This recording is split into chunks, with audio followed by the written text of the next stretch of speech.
അനീതിക്കെതിരെ മനുഷ്യരാദ്യം ഉണരുന്നത് എവിടെയാണ് എന്ന് ചോദിച്ചാൽ അതിൻ്റെ ഉത്തരം യൂറോപ്പിൽ നിന്നാണ്. കാരണം യൂറോപ്പിലെ മനുഷ്യർക്ക് വേറിട്ട ചിന്താഗതിയും അവരുടെ നിലപാടുമുണ്ട്. അറേബ്യയിലെ സുഖവാസങ്ങളിൽ മൂടിപ്പൊതച്ച് അതിൻ്റെ സുഖമനുഭവിച്ച് അഭിരമിക്കുന്നവരെക്കാൾ ചിന്തകളുടെ തീരുമാനങ്ങളുടെ ബലത്തിൽ ഉയർത്തെഴുന്നേൽക്കുന്നത് യൂറോപ്യൻസാണ്.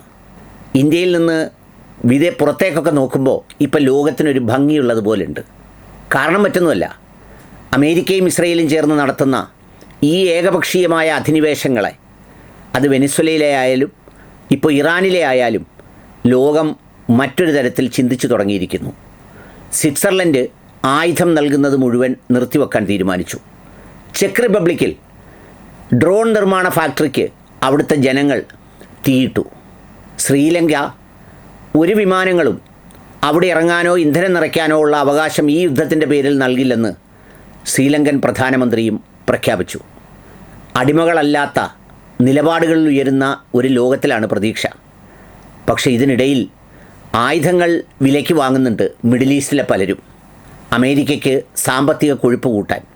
തിരിച്ചറിയുന്നില്ല നാളുകളിൽ അവരുടെയും കാലം ഈ ഇസ്രയേൽ എന്ന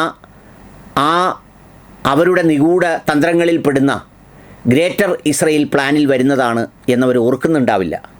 അറിയാം, പക്ഷേ അതൊക്കെ 100 വർഷം കഴിഞ്ഞല്ലേ, അപ്പോഴേക്ക് ഞങ്ങളുടെ സുഖമൊട്ടും കുറയണ്ട എന്ന് പലരും ചിന്തിക്കുന്നുണ്ടാവും. കാലം എന്ന് പറയുന്നത് പടച്ചതമ്പുരാനാണ്. അത് പല രൂപത്തിലും ഭാവത്തിലും ഉത്തരം നൽകിക്കൊണ്ടേയിരിക്കും. അതെ, ലോകത്തിനിപ്പോൾ അല്പം സൗന്ദര്യം കൂടിയതുപോലെയുണ്ട്.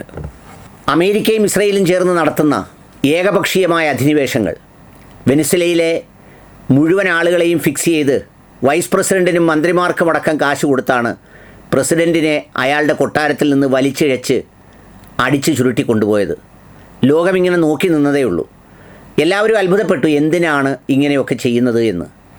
ഈ പറയുന്ന നെതന്യാഹുവും അമേരിക്കയും ചേർന്ന് മാസങ്ങൾക്ക് ശേഷം ഇറാനെ ആക്രമിക്കുമെന്നും ഇന്ധനവിലയും ഇന്ധനക്ഷാമവും ഉണ്ടാകുമെന്നും അതിനു മുമ്പ് ഇന്ധനം സ്റ്റോക്കുള്ള അതുപോലെ ഫ്യുവലുള്ള ഒരു രാജ്യത്തെ പിടിച്ചെടുക്കേണ്ടത് ആവശ്യമാണെന്ന് മുൻകൂട്ടി ആസൂത്രണം ചെയ്താണ് ആ രാജ്യത്തെ അസ്ഥിരപ്പെടുത്തി കൊണ്ടുപോയത്. അല്ലാതെ അവിടെ മയക്കുമരുന്നും പൂടയും ആക്രിയും ഒന്നും ഉണ്ടായിട്ടല്ല. ഇപ്പോൾ ഈ അധിനിവേശത്തിൻ്റെ അഹങ്കാരത്തെ ലോകം തിരിച്ചറിഞ്ഞു തുടങ്ങിയിരിക്കുന്നു. നാറ്റോയെ എന്തെല്ലാം പറഞ്ഞിട്ടും അവരൊറ്റക്കെട്ടായി തള്ളിക്കൊടുക്കുമെന്ന് വിചാരിച്ചിട്ട് ആരും തള്ളിയില്ല. അവസാനം വരട്ടി UK ആണ് ഇപ്പോൾ വേണമെങ്കിൽ ബേസ് തരാം എന്ന് സമ്മതിച്ചിട്ടുള്ളത്. ഉടൻ യുദ്ധം നിർത്തും എന്നൊക്കെയാണ് ട്രംപ് പറഞ്ഞുകൊണ്ടിരിക്കുന്നത്. നിർത്തുന്നതിന് മുമ്പ് അടിച്ചെല്ലാം തവിടുപൊടിയാക്കണം എന്ന ആഗ്രഹമുണ്ടായിരുന്നു. പക്ഷേ അടി തിരിച്ചും കൊള്ളുന്നു, ലോകം ശ്വാസം മുട്ടുകയും ചെയ്യുന്നു. ഇപ്പോഴാണ് രാജ്യത്തിൻ്റെ ചില ഭാഗങ്ങളിൽ ചില സൗന്ദര്യാത്മക നടപടികൾ കണ്ടു തുടങ്ങിയത്. ചെക്ക് റിപ്പബ്ലിക്കിൽ ഇസ്രയേലുകാരന് ഡ്രോൺ ഉണ്ടാക്കുന്ന ഫാക്ടറി ഉണ്ട്. അത് അവിടുത്തെ ഒരു ഗ്രൂപ്പ് തീയിട്ടു. നാട്ടുകാരെല്ലാവരും കൂടി ഇറങ്ങി കത്തിച്ചു. ലോകത്ത് മനുഷ്യരെ കൊല്ലുന്ന ഇവന് ഇനി ഇതുണ്ടാക്കി കൊടുക്കണ്ട എന്ന് തീരുമാനിച്ചു. അത് അടച്ചുപൂട്ടി. സ്വിറ്റ്സർലൻഡ് പറഞ്ഞു, ഇനി കൊല്ലാനുള്ള ആയുധം ഇവിടുന്ന് അങ്ങോട്ട് തരുന്നില്ല, അത് അവസാനിപ്പിക്കുകയാണെന്ന് പറഞ്ഞു.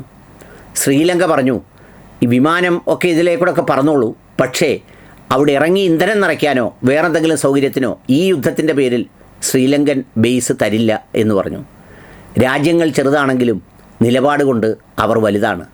എന്നാൽ എപ്സ്റ്റീൻ ഫയലിൽ നോക്കി മുട്ടിലെഴയുന്നവരുണ്ട്, മൂടിപ്പുതച്ചിറങ്ങുന്നവരുണ്ട്. അവർ ലോകം കാണുന്നുമുണ്ട്. അവർ കണ്ണടയ്ക്കുകയും മഞ്ഞ കണ്ണാടിയിലൂടെ നോക്കി വർത്തമാനം പറയുകയും ചെയ്യുന്നതുകൊണ്ട് ആരും തിരിച്ചറിയുന്നില്ല എന്നാണ് വിചാരിക്കുന്നത്. പക്ഷേ അറിയുന്നുണ്ടല്ല.